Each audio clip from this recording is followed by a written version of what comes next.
ვინაიდან ჯერ ერთი მესმის, რომ როდესაც ეკლესიაში იკრიბებით, ესეთი ტერმინია კიდევ, შევიკრიბოთ ეკლესიად. შევიკრიბოთ ეკლესიად ნიშნავს შევიკრიბოთ ღვთისმსახურებისათვის და ევქარისტიული მსახურებისა და ზიარებისთვის. შევიკრიბოთ ეკლესიად ნიშნავს ზიარებისთვის ვიკრიბებით, წირვას ვატარებთ. როდესაც ეკლესიად იკრიბებით, ანუ რატომ მოვიყვანე ეს მაგალითი, ანუ მგეუბნება რას, როცა თქვენ საზიარებლად ევქარისტიული მსახურებისთვის იკრიბებით, ანუ ადამიანი რომელიც წირვაზე მოდის და არ ეზიარება, ის ეკლესიად არ იკრიბება. ეს პრაქტიკა, ეს საშინელი პრაქტიკა, რომელიც გავრცელებულია. რომ ადამიანები მოდიან, ეკლესიის წევრები, აღსარებლები, მაზიარებლები, სასიკვდილო ცოდვებს რომ არ ჩადიან სასიკვდილო, არ კლავენ, არ მრშობენ, არ ნარკომანობენ, რაღაცას არ ყაჩაღობენ, ჩვეულებრივად ცხოვრობენ. ყოველდღიური ცოდვებით, რა თქმა უნდა, მაგრამ მონანულები არიან, დგას წირვაზე და არ ეზიარება. ანუ რა გამოვიდა? ესე იგი თქვილა მოვიდა, იმიტომ რომ ეკლესიად შეკრება ნიშნავს იმას, რომ ჩვენ ვეზიარებით. თუ არ ვეზიარებით, ეკლესიად არ ვიკრიბებით. და ეკლესიაში როცა იკრიბებით, თქვენ შორის განხეთქილება ხდება.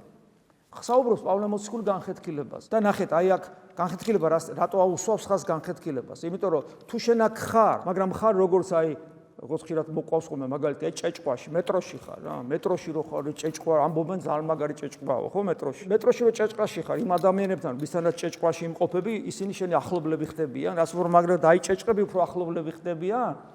შენი ვაგონის წევრები, ხო არა? ანუ ფიზიკური სიახლოვე რეალურად სიახლოვეს არ აჩენს. ხო სწორია? თქვა დგავარ სადღაც, ხო?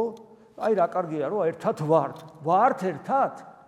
რადგან ფიზიკურად ვარ? არა. ისევ როგორც მეტროს ვაგონში ჩაჭუჭყული ხარ იქ, ეს ხო არ ნიშნავს ერთობას, ასევე არ ნიშნავს ერთობას აქ მოსვლა და დგომა. მოვედი, წირვას ვესწრებით, გავიქეცი, მოვედი, წირვას ვესწრებით, გავიქეცი.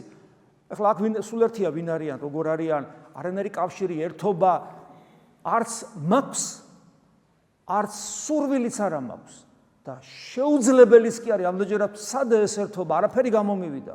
დამერწმუნე რომ ან სამრევლო უნდა გამოცვალო, რაღაცა უნდა ქნა, თორე სერიოზული პრობლემების წინაშე ხარ, იმიტომ რომ აი ეს განხეთქილება ხდება, განხეთქილება ერთმანეთს შორის, ბრევლის წევრებს შორის. ეს არის ის, რასაც პავლე მოციქული საუბრობს, რაც ძალიან ცუდია და ნახეთ პავლე მოციქული რას ამბობს პირველ საუკუნეში და თავის სულიერ შვილებზე. რაც ნაწილობრივ მჯერა კიდევაც. რატომ მჯერა? მან ხო გაიგო ეს ამბავი ხდება, მაგრამ არ უნახავს ჯერ და მჯერა, რატო ჯერა? იმიტომ რომ იცნობს. გესმით, პავლე მოციქულთან არიან, მათი მოძღვარი პავლე მოციქულია და ის რომელიც სიყვარულს უგალობს, ჰიმნი აქვს სიყვარულზე, ხო? და ამ დროს ერთმანეთთან რა პრობლემები აქვს. ეს რას ნიშნავს? რომ პავლე მოციქულის ვერ გიშველით. თუ თქვენ ზუსტად არ მიხვდებით ქრისტიანობა რას ნიშნავს?